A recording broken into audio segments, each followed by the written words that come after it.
En immobilier, il y a trois types de personnes. Ceux qui ne peuvent pas acheter, ceux qui peuvent acheter et qui ne le font pas, et ceux qui achètent. Je te propose de voir ensemble ces trois types de profils. C'est parti. Bonjour à toi, cher Diasporaphile. Aujourd'hui, je voudrais partager avec toi les trois différents types de profils en immobilier. Mais avant cela, laisse-moi le temps de me présenter.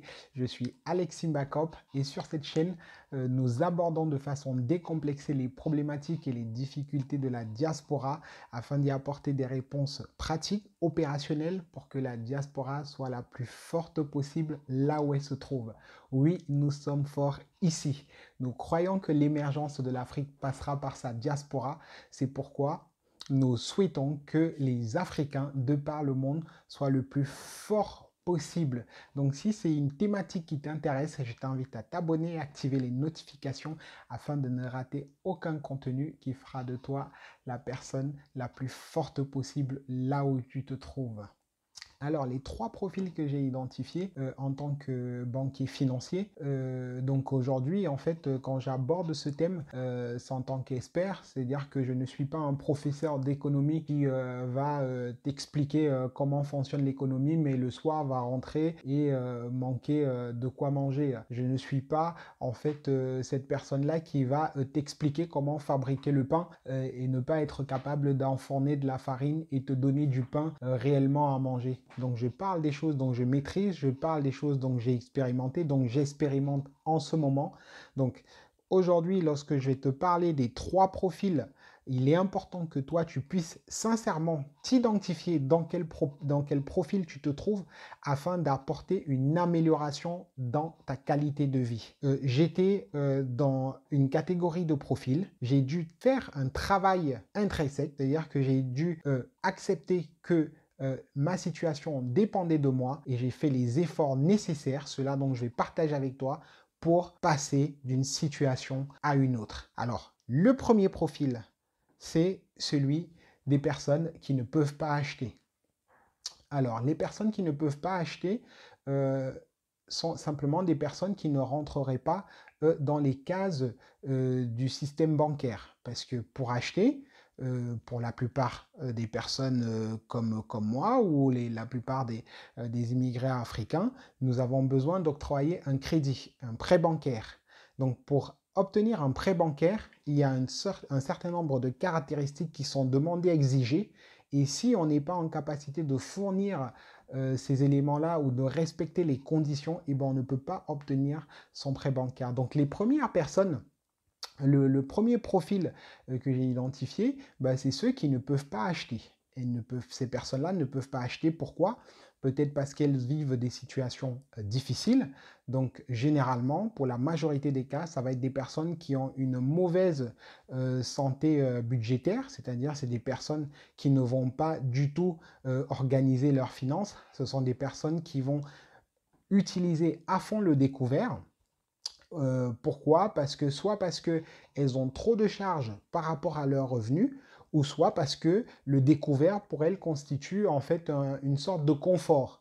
Donc clairement, je vais gagner 1000 euros ou 2000 euros tous les mois, mais je vais profiter des 500 euros ou 800 euros que la banque m'accorde en découvert. Donc le découvert, pour les personnes qui ne savent pas, ben, c'est en fait la possibilité d'avoir une certaine somme qu'on peut utiliser sans pour autant l'avoir au niveau de la banque. Donc les banques laissent des découverts de 300 euros, de 500 euros. Donc tous les mois, on peut utiliser 500 euros et sur notre compte, il est écrit moins 500 euros. Et quand le salaire ou quand vous avez une nouvelle entrée d'argent, il faut d'abord remplacer les 500, ça devient 0 et après, vous pouvez rajouter de l'argent sur votre compte. Donc, il y a des personnes, en fait, qui considèrent cette possibilité de découvert comme un certain confort. Donc, elles vont gagner 2000 euros, mais elles vont se permettre de dépenser 2500, 2700 euros tous les mois en se disant, oh, bah, moi, j'ai mon découvert qui me permet de compenser mes charges. Donc, il faut savoir que un des critères cruciaux pour octroyer, pour avoir son crédit, ben, c'est l'analyse en fait de vos dépenses. Donc, lorsque votre conseiller bancaire va voir que vous êtes un abonné au découvert, ben, tout de suite, en fait, vous avez un refus catégoriel systématique. Donc, les personnes qui sont à fond le découvert, rentrent dans cette catégorie, dans ce premier profil de personnes qui ne peuvent pas acheter leur résidence principale. Et aussi les personnes qui ont des faibles revenus. Donc des personnes qui ont des faibles revenus, mais qui vont quand même décider d'utiliser tous ces revenus-là. C'est-à-dire que ce n'est pas parce qu'on ne gagne que 1000 euros qu'on est en capacité d'acheter sa résidence principale. On est en capacité d'acheter sa résidence principale quand on gagne 1000 euros et qu'on dépense soit tous les 1000 euros ou qu'on en dépense plus.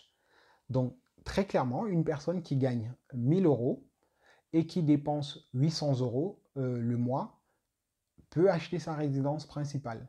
Pourquoi? Parce que cette personne ayant un faible revenu, s'est organisée pour acheter. Mais une personne qui a un faible revenu et qui a une vie désordonnée par rapport au budget, par rapport aux finances, je parle ici, se retrouvera facilement écartée. Et aussi, les personnes qui sont toujours dans ce premier profil des personnes qui ne peuvent pas acheter, ce sont généralement des personnes qui font le mauvais choix, qui font des mauvais choix professionnels. Donc, j'entends beaucoup dans la communauté des personnes qui ne veulent pas s'engager en CDI, donc contrat à durée indéterminée, qui préfèrent les contrats intérimaires, qui préfèrent le CDD, qui préfèrent des missions courtes. Pourquoi? Parce que dans l'intérim, on est plus payé, on a un revenu plus élevé que quand on est en CDI. En intérim, en fait, on vous paye un dommage de précarité parce que le contrat est pas très honorable pour vous. Donc on vous verse généralement 10% de plus et malheureusement des frères et sœurs de la communauté préfèrent avoir ces 10-15% de plus en intérim que d'avoir un salaire fixe, que d'avoir un contrat CDI qui leur garantit une pérennité dans l'emploi. Et bien ça, c'est une grosse erreur. Tout de suite, ce mauvais choix vous rentre dans la case des personnes en incapacité d'achat. Si vous n'avez pas un apport personnel très très élevé, aucune banque ne vous prêtera de l'argent pour acheter votre résidence principale. Si vous êtes en intérim, si vous êtes en CDD, c'est très très compliqué. Ça vous demande d'apporter un très très gros apport. Un des mauvais choix aussi pour les personnes qui sont en incapacité d'achat, c'est de pas faire un choix stratégique par rapport à leur lieu d'habitation. Donc, généralement, nous les immigrés, nous aimons bien nous retrouver dans des grandes agglomérations. C'est-à-dire qu'on va se retrouver à Paris, à Milan, on va se retrouver à Munich, on va se retrouver à Londres, on va se retrouver que dans les grandes capitales, Genève. Et pourtant, ces villes-là sont des villes où le logement est assez dense, donc assez cher, très difficile d'accession.